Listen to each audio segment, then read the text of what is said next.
etdiyim şeylərin çox kiçik bir hissəsi dərc oldu. Çox şeylər mən düşünmüşəm, tapmışam, dərc olunmayıb. Bizim məsələn yazma sahəsində bu Elmar müəllimi çox fərqli 4 dənə kitab yazdı. İndi mən hesab verirəm ki, sizin gəlməli çox yaxşı oldu. Biz bu fikirləri elmi məqalələrə, kitaba, bir də əsas kitaba çevirib, yəni çatdırmalıyıq. Dünya ictimaiyyətinə çatdırmalıyıq. Yəni ki, demək bizim sevimli şair var, Səməd Vurğunun sevdiğim şairlərdən biridir. Deyir ki, de gəlsin hər nəyim vardır. Deyilən söz yadigardır. Mən də o sözü demək yüzləndirirəm, deyirəm ki, yaz qalsın hər nəyim vardır. Yazılan söz yadır. Biz onu yazmasaq, o elə beynimizdə qalıb hava kimi gedəcək. Biz bunları yazmalıyıq, gəncləri bu istiqamətə çəkməliyik. Bayaqdan biz burada söhbət edirik, danışırıq və hamıda heç bir şübhə yoxdur ki, gələcəyin elmi, gələcəyin araşdırma sahələrindən ən perspektivli, ən lazımlısı süni intellektdir. Süni intellekt. İndi süni intellektə necə girişmək lazımdır? Nədən başlamaq lazımdır? Yəni, bir çox ölkələr artıq çox qabaqdadır, irəlidədir. Biz deyək ki, Allah qabaqdadır, biz heç eləməli, bu səhv fikirdir, çox yanlışdır. Biz nə mümkün də eləməliyik? Yəni, bir var pessimist yanaşma, optimist yanaşma. Biz optimist yanaşmalıyıq. Biz talantları Azərbaycanın istedadlı gənclərini bu istiqamətə demək, gətirməliyik. İndi mən məqsədlər haqqında da deyəcəm. Ümumiyyətlə, deyim ki, mənim üçün seminar bayramdır. Çıxış eləyəndə bizim dostlarımdan biri bizim rəhmətli Əziz müəllim, Allah ona rəhmət eləsin. Onun şəkil qurmamışım. Bu Əziz müəllim, filosof, Bakı Dövlət Üniversitetinin filosofu. Onun bəzi talantları yanında qalır. Deyirdi ki, mən seminara girən, xəstə idi, qoca, bir seminara girəndə dirilirəm. Yəni, çıxış eləmək, danışmaq, fikirləri bölmək, bu bir sevincdir. Bu insanın dirildiyi, bilirsən ki, sənə qulaq asırlar, nəsə tapmışsan, nəsə deyirsən. Ona görə mən seminarları Aydın müəllimdən xahiş edirəm, çox eləsin və vaxtında çox eləsin, əhəmiyyətində çox eləsin, deyilənlər müzakirə olunsun. İndi müzakirə necə olacaq, orada bəzi qeydlərim var, onları deyəcəm.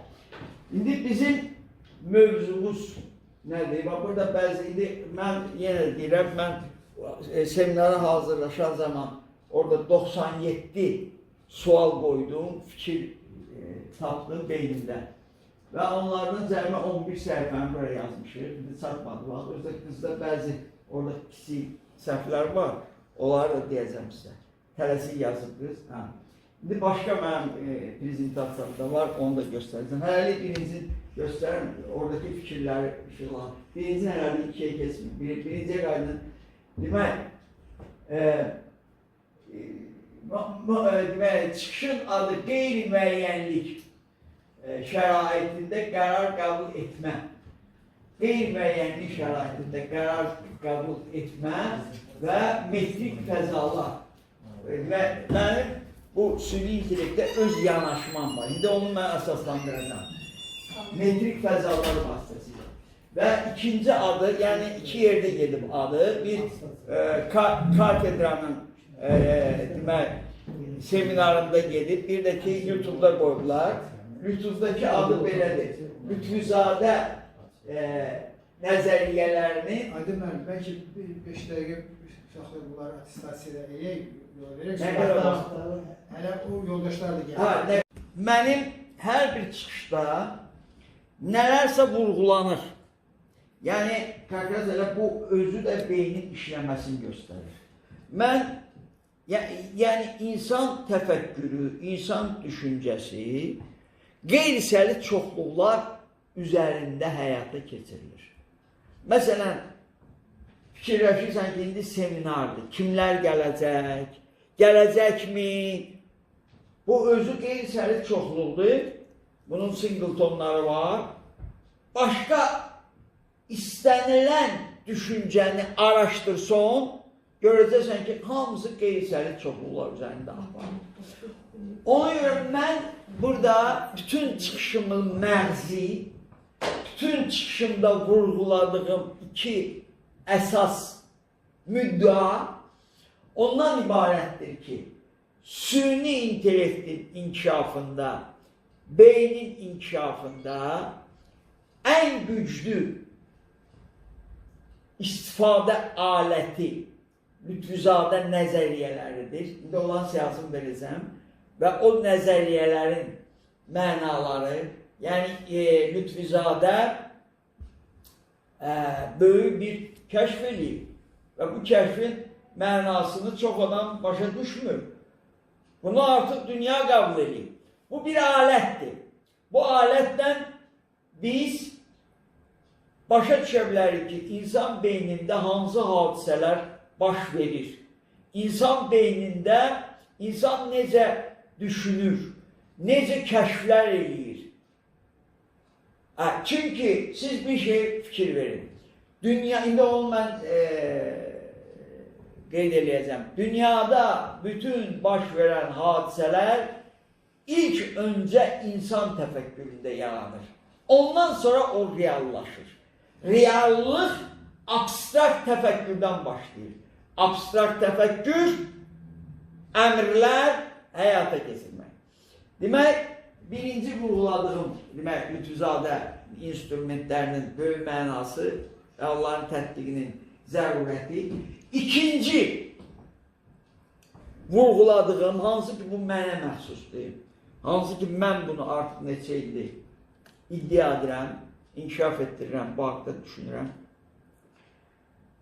Ondan ibarətdir ki, insan təfəkkürünün dərin öyrənilməsində ən güclü ikinci böyük açar klassik riyaziyyat. Klassik riyaziyyat, onu mən burada göstərəcəm. Klassik riyaziyyatda belə bir anlayış var. Metrika, metrik fəzalar. Yəni, bütün qərarlar metrika əsasında verilir. Başqa sözlə, bütün qərarların modelinin açarı metrikadır. Bütün qərarların necə baş verir, o ayrıca bir məsələdir, onu mən danışacağım. Ancaq onun öyrənilməsinin, modelləşdirilməsinin əsas aparatı riyazi, analiz, metrika, klassik riyaziyyat. Başqa sözlə, məni həmişə düşündürürdü ki, yaxşı, bu riyaziyyat inkişaf edir. Bu qədər abstrakt nəzəriyyələr yaranır. Və bunun tətbiq aparatı nədir? Lütfüzadə öz məqaləsində yazır. Bəli, riyaziyyat çox gözəl işləyir. Riyaziyyat gözəl işləyir. Riyaziyyat avtomobillər, mexaniki sistemlər, mexanika başqa gözəl işləyir. Ancaq kainatın yüksək hərəkət forması olan insan təfəkkürünə keçəndə klassik riyaziyyatın gücü azalır. Və beyində kognitiv elmlərdə artıq bu işləmir. Və burada zadə riyaziyyatının gücü ön plana çıxır. İndi mən digər əsas bir müddanı qeyd eləmək istəyirəm ki, heç də elə düşünməsin ki, zadə yeni bir riyaziyyat yaradır. Mən zadəyə şəxsən görüşmüşəm, şəkildə var burada. Mən ona deyəndə ki, sizin nəzəriyyəniz riyaziyyatda bir inqilabdır, bir böyük bir riyaziyyatdır. Deyəm, mən riyaziyyat yaratmamışam, mən elə belə məsələ, yəni çox təvazökar bir insandır. Mən nə deyirəm? Mən deyirəm ki, onun, indi başqa prezentasiyada şəkillər var, onun nəzəriyyəsi klassik riyaziyyatı ümumiləşdirib, onun metasını tapır. Var bilik, var meta bilik. Və o adi bilik, meta biliyin xüsusi halıdır. İndi metabilik haqqında burada danışıqlar yeni bir riyaziyyat yaradır. Mən Zadəyə şəxsən görüşmüşəm, şəkildə var burada. Mən ona deyəndə ki, sizin nəzəriyyəniz riyaziyyatda bir inqilabdır, bir böyük bir riyaziyyatdır. Deyəm, mən riyaziyyat yaratmamışam, mən elə belə məsələ, yəni çox təvazökar bir insandır.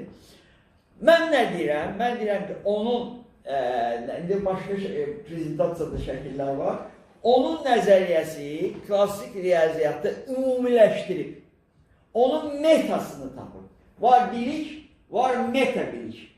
Ve o adi bilik meta biliğin xüsusi halıdır. Şimdi meta bilik hakkında burada danışıqlar olacaq, onu müzakirə edəcəyik. Mən sadəcə öz fikrimi davam edeyim. Meta bilik hakkında fikirləri, xüsusilə filologiya ilə bağlı, lingvistik dəyişənlərlə bağlı fikirləri mən istərdim Fikrət müəllim də gəlsin, dəvət eləmişəm. Orada biz müzakirə edək.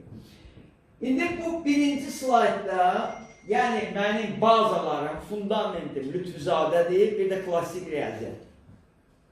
Mən klassik riyaziyyatı böyük qiymət verirəm və hesab verirəm ki, mənim istiqamətim odur ki, klassik riyaziyyatın tapıntılarını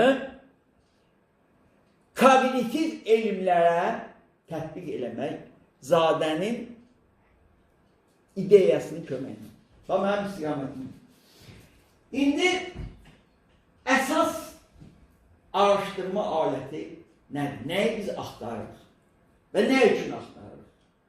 Və nəyi bilmək istəyirik? O məqsədlər ayrıca olacaq. Burada ilk öncədən yazılıb kompüter elmlərinə fəlsəfi baxış və ehtimal nəzər, yox, çıxın yuxarı onu deyim.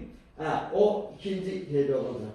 Ve orada insan şekli çekilir ve yazılır. Ne etmeli, ne zaman etmeli, harada etmeli, nece etmeli. Bütün insan tefekkürü dinamik bir sistemdir. Biz sistemler dünyasında yaşıyoruz. Her şey sistemdir. Kainat sistemidir, insan sistemidir, kompüter sistemidir. Ve her zamanda bu sistemler bir haldan diğer hala keçir. Ve sistemler öz məqsədlərinə çatmaq üçün qərarlar verirlər. Bunu edeyim, bunu sonra edeyim. Ve bu suallara cavab axtarırlar. Ben bir şeye fikir verdim ki, bizim prezidentimiz İlham Əliyev bir gün belə bir söz dedi. Ben o söze çok büyük değer verir. Ne dedi İlham Əliyev? Dedim, mən nəyi, nə vaxt və necə etməyi yaxşı bilirəm. Yəni, nə vaxt biz hücuma keçəcəyik, harada hücuma keçəcəyik, necə hücuma. Nəticə nə oldu? Qalib gəldik, ermənilər oldu. Ancaq əvvəlki hakimiyyət bu işi bazarmadı. Demək, bizim bir məqsədlərdən də biri nəyi, yəni təfəkkür ki, o bazarlı, nailiyyət qazanan təfəkkürlər var.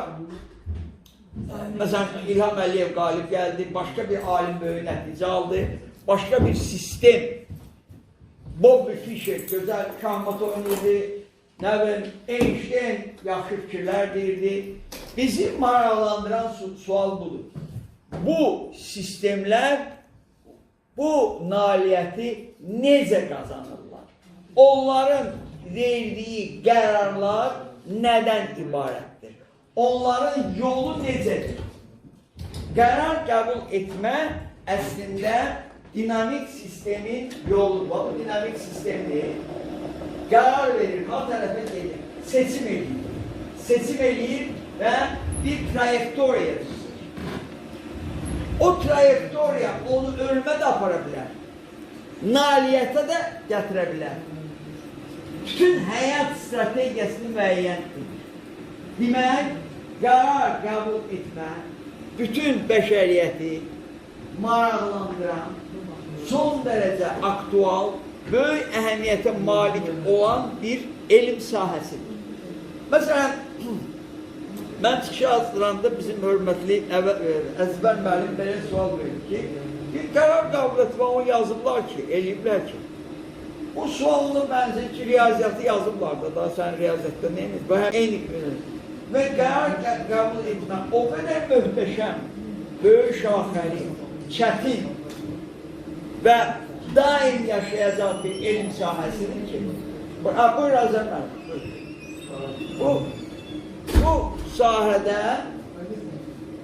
bu sahədə araştırmalar nə qədər ki insan mövcuddur, araştırmalar aparılacaq. Çünki insan bütün ömrü boyu bu suallara cavab axtarır. Nə etməli? Necə etməli? Harda etməli? Nə vaxt etməli? Bu kim tapa bilirsə, müharibəni odur, qalib olur, işin görür. İndi o strategiya, taktika məsələsi o ayrıca bir məsələdir, o haqda danışacaq. Bir kəsə ikinci slayda. İkinci slayd. İndi bax bu mənim fundamentimdə, fundament. Mənim bütün araşdırmalarımın sxemidir. Demək, araşdırmalar iki cür aparıla bilər. Məsələn, riyaziyyatçı neyini?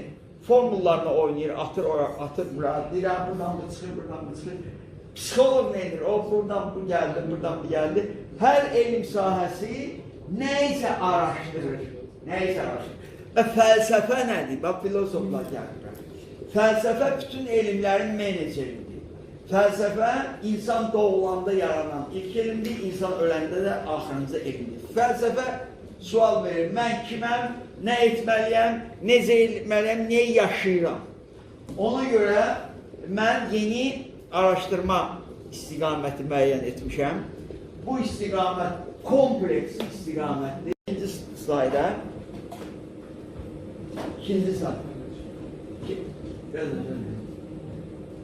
İndi bax bu mənim fundamentimdə, fundament. Mənim bütün araşdırmalarımın sxemidir. Demək, araşdırmalar iki cür aparıla bilər. Məsələn, riyaziyyatçı neyini? Formullarını oynayır, atır bura, deyirəm, buradan bu çıxır, buradan bu çıxır. Psixolog neydir? O, buradan bu gəldi, buradan bu gəldi. Hər elm sahəsi neysə araşdırır. Və fəlsəfə nədir? Bax, filosoflar gəlir. Fəlsəfə bütün elmlərin meneceridir.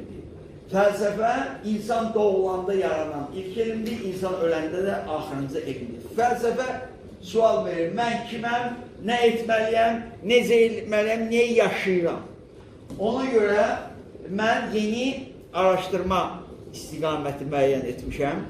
Bu istiqamət kompleks istiqamətdir və birinci yerdə durur fəlsəfə.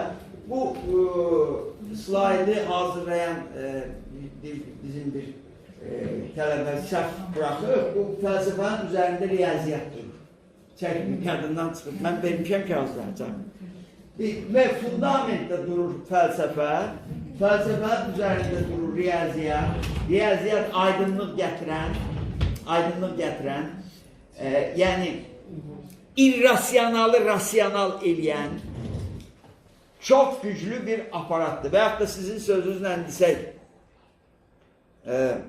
o beyində irrasyonalar biz necə deyirdik? Relaktiv, bir de obursu fenomenal şuuru relaktif şuura çeviren en güçlü operatorlardan biridir. Riyaziyyat, üsul, instrument. Ondan sonra idare etmədir. Yəni, mən demişəm, mənim baxışım belədir. Bütün elmlərin anası fəlsəfədir, atası riyaziyyatdır, getdiyi yol idarə etmədir. Çünki insan düşüb dünyaya, dünyanı idarə etmə, hər şey. Özü idarə edirsən, ailəni idarə edirsən, dünyanı idarə edirsən, ölkəni idarə edirsən.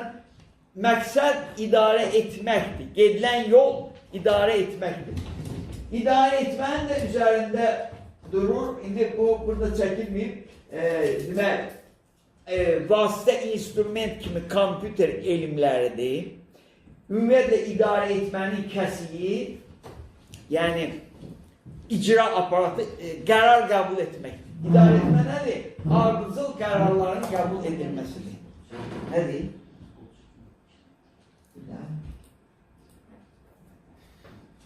Hə, ardıcıl qərarların qəbul edilməsi. İndi sual oldu, qərarı necə verir?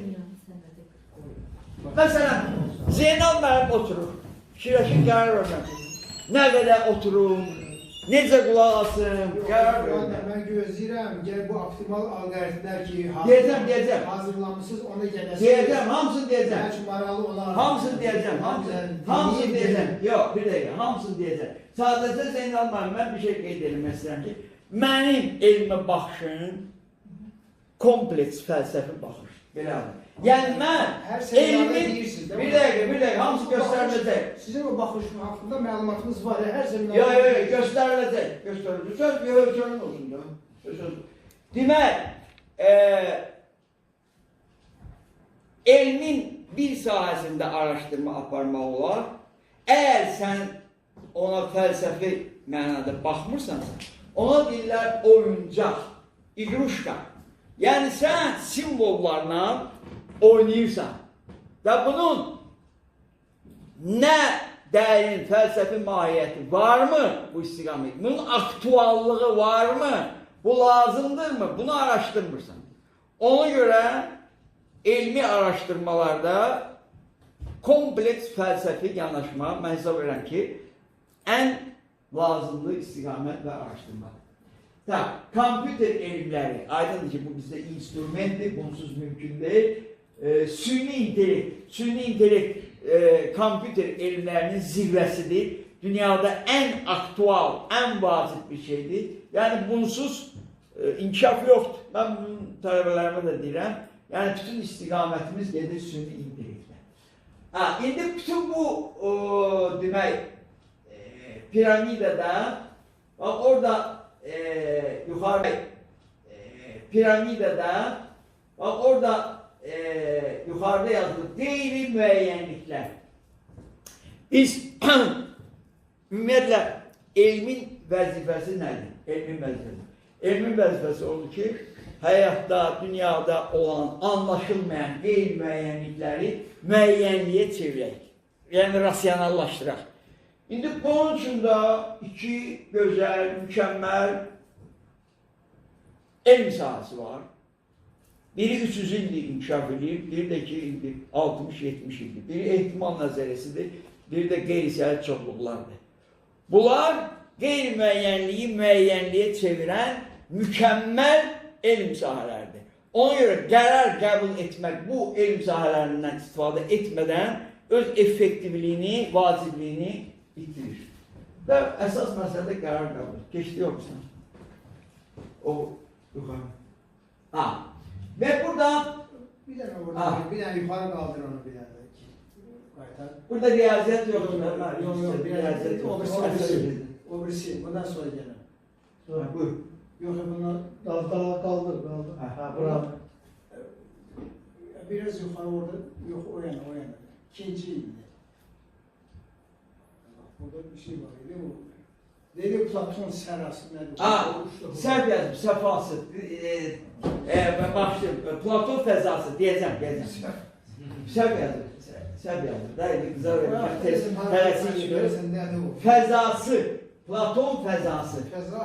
Deyəcəm. Fəzası. Platon səhrası yok. Fəzası. Qız sərf yazım. Deyəcəm, gələn də düzələcəm. Demək, mən burada qərar qəbul etmənin vacibliyinin və onun fəaliyyət göstərdiyi sistemin vermişəm. Birinci, Zeynal müəllimin maraqlandır bu. Platon haradan gəldi buraya? Platon kimdir? Nəticədir? Haradan, nə üçün Platon? Mən sizə öz fikrimi deyim. Platon haqqında, Platon fəzası haqqında. Mən də orada demişəm sizə deyiləm. Bax, insanın quruluşu, beyinə gələn dahi ideyalar,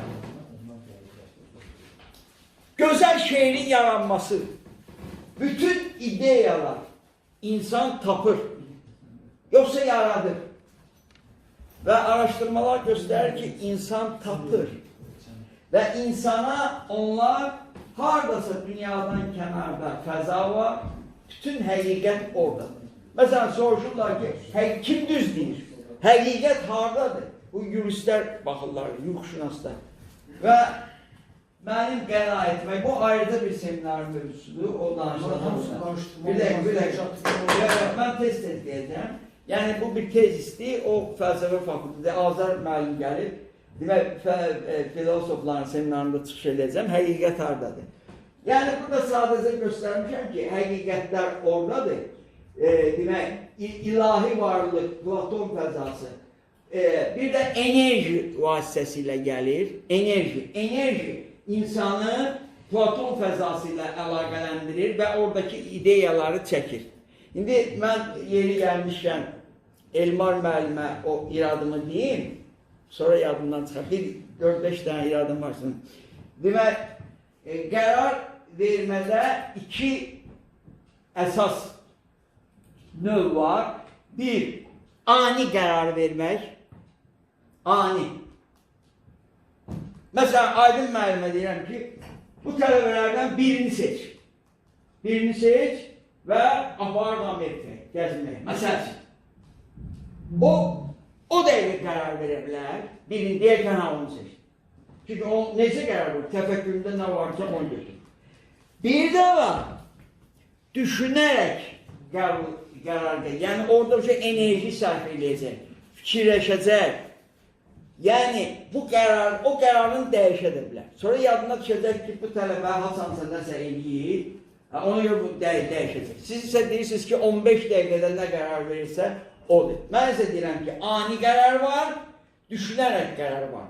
Və siz fikir verirsiniz, görərsiniz ki, bütün dahilər, bütün gözəl şeirlər əziyyət çəkmədən, enerji sərf etmədən meydana gəlmir.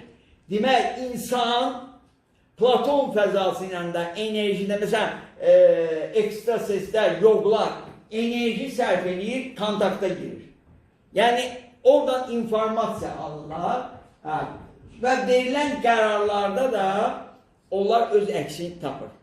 Bir də mən bir şey qeyd edeyim ki, insanın Platon fəzasında həm mənfi qərarlar var, həm müsbət ideyalar var. Sən oradan mənfi də ala bilərsən, müsbət də. Məsələn, müharibənin başlanması və s. Yəni, insanın beynində deyir ki, belə bir söz var, həm Allahdan var, həm şeytandan var.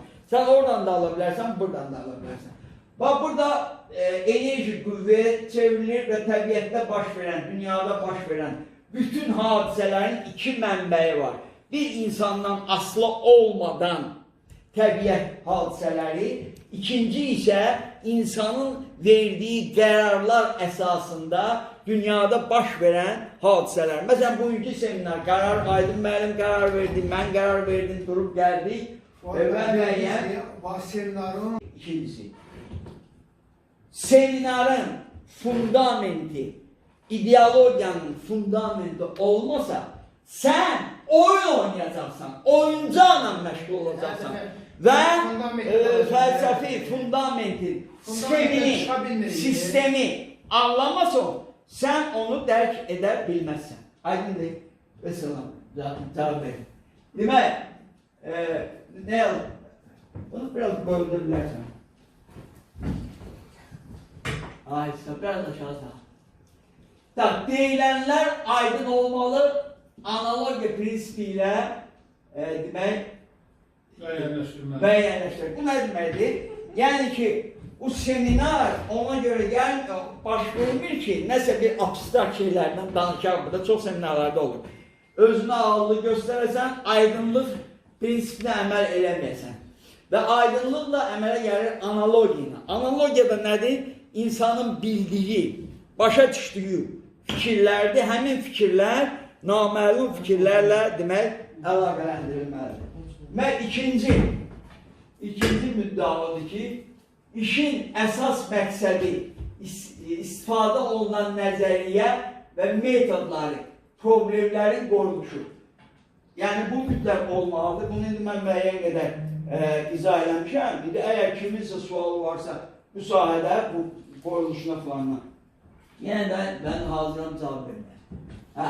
Aydın izah olunmalıdır. Bu da aydındır. Üçüncü, alınan nəticələr, metodlar, konsepsiyalar elmə məlum olanlarla müqayisə edilməli və yeniliyi göstərilməlidir.